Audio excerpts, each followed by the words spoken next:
A Shaftesbury institution is celebrating half a century as part of our high street, and the man who made the John Peel Café such a success has plenty of stories to share. Derek Beer has tales of a celebrity sipping a milkshake, the origins of the iconic ceiling, and the role the cafe's played in Shaftesbury's life over the years. It's not been quite the same since Derek hung up his apron, but he has fond memories of his time there, from its creation through to the challenging COVID period. Derek Beer's John Peel Café memories. The beginning, 1976. When I came out of the army, we were living in Salisbury, and I saw an advertisement to work with that particular company. So we went to work at Amesbury for a year with the company, sort of management training. And then we went to Reading to run their place beside the Thames, which was really nice. I really liked that. It was near the station. And at night we'd walk along and do all the wrong things like feed the swans bread and so on.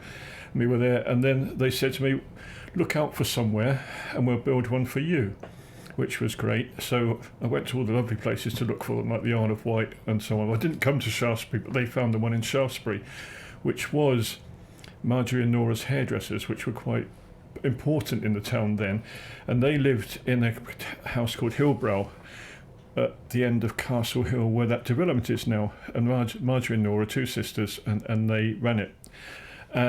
They worked there, they ran the hairdressers, and it was empty for a year.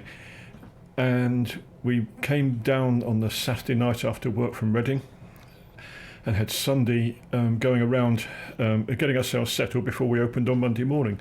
And Angela and I had our bikes and we rode around the town looking for somewhere to buy milk. And at that time there were no shops open, and the newspapers were sold from a table outside the town hall. That's how different Shaftesbury was then.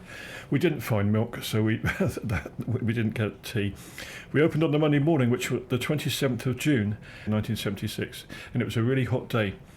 And people will find this difficult to believe now, because I still remember the first customer coming in at 9 o'clock. And he said, please, may I have a breakfast? And I said, well, we don't do them. What did you do when you opened? Well, there was a massive menu. It was a lot more main meals. But Angela did lots of the baking, so in the morning she'd bake the pastries and the scones and the apple pies and such like. Tea was 4p a cup and coffee was 9p. And the dearest thing on the menu was sirloin steak, a full meal of sirloin steak at £1.49. I still remember that, yeah. And the first day I think we took £13, which was, yeah. But people were, being Shaftesbury, people would look by, and it was really different because the cave went right down to the front and it was very small. There were only about half a dozen tables at the front, and you went up some steps towards the back, and nobody liked going to the back. It wasn't where they went. So the place always looked crowded. And it took a year, like anything, like a bus route or anything, it took a year to take off. And so the first 4 years, we just ran the business and got up in the morning and ran the business. And we sort of went, I think we worked open from 9 until 8, yeah, and again, that evolved. But yeah, and we built up a clientele. People gradually learnt to trust us. And some of those customers would be, for instance, a group of 4 ladies who would meet every Thursday, or the old boys who'd come in to discuss the affairs of state and whatever. And the business grew so much that on Thursday lunchtimes, we were having to get people to share tables. Do you mind if this person sits with you, and that sort of thing. So it got really, really, really busy. So in 3 stages, starting with 1980, the premises were extended. And so we went a bit on the right and a bit on the left. Next door were Mr. and Mrs. Kelly, who had a bakery, which is now the hairdressers. Mr. and Mrs. Kelly had a bakery, and their bakery with all the ovens and the proving rooms and the ice cream room was right at the back of our premises. Now what you got up the steps was Mr. and Mrs. Kelly's bakery. As their health deteriorated, they needed to move, and so the bakery behind came up for sale, and the roof was falling in and such like. So our people bought that and put the roof right, and then we extended back into that, which increased the seating basically from the 52 that it was when we opened to 105. One night, it was early 90s, we shut the premises at 2 o'clock in the afternoon, and we opened the following morning at 8 o'clock. They'd actually demolished the cave at the front. They dug it out 3 feet down and replaced all the seating, moved the cooking area and everything, and opened the back. And we opened at 9 o'clock the following morning. How on earth that happened? There wasn't much sleep that night, but the whole place looked brand new. The new floor laid, everything in time to open the following morning. That was incredible. Was it a kind of a concept, like a chain that they all had the same kind of look? It's a cave, is it? Oh, it was a cave look. Yeah, they were mainly called the Gorge, but we were called the John Peel. Yeah, why? Yeah, that's an interesting one. Called the John Peel because the person who owned the company was quite into hunting and whatever, so John Peel the huntsman, and we had a statue of John Peel in the window with his hunting horn. After a few years, don't tell anybody, it's a secret, we took John Peel out into the street and he was demolished with a mallet, and we changed over to John Peel, the music man. Radio 1's John Peel. I used to listen to John Peel in the evening. So that's how it evolved. And our first Saturday staff with Jackie Marsh, who went on to work at Gillingham School. She used to walk up from her farm in West Stour in the morning on a Sunday to work for about £1.55 an hour. And we stayed much the same to about 1980. And then our first child arrived, Matthew. We first went up to Castle Hill House because Matthew was going to be born there. One of the last to be going there before it shut. But Angela was deemed too old to have the first child. She was way under 30. So the husband of one of the ladies who worked for us, who was the ambulance driver, took us into Salisbury. We had the baby, and I remember ringing up the premises at 1:30 and saying, "It's a boy. It's called Matthew." There was a massive cheer in the shop, which was really, really great. One of the things that did stick in my mind as well, as you know, I'm really involved with Shaftesbury in Bloom and Britain in Bloom now. And we had the window boxes at the front of the shop. And over the road was Mr. Cordery, Tim Cordery's dad, who had the haberdashers. And every morning he would be out there looking like Harold Wilson with his pipe. And he'd sweep the windowsill with his brush and you'd hear it banging. That was my cue to get up. That was a big alarm call. But he came over and he came very sternly into the shop and he said, "You know, those window boxes won't water themselves." And that was the first thing I got involved with Shaftesbury, who I never even thought about. High Street was very different then, of course, as well, because that's where the supermarkets were, on the corner for us where Ladbrokes and such like are. That was the international stores. And then further up was David Gregg's. So people would park at the bottom of the town, walk up to go to the post office, drop into us for coffee, go into the supermarket. It was where it all happened, and lots of staff were about too, because at the telephone exchange they had 19 people. They used to pop up for their coffees.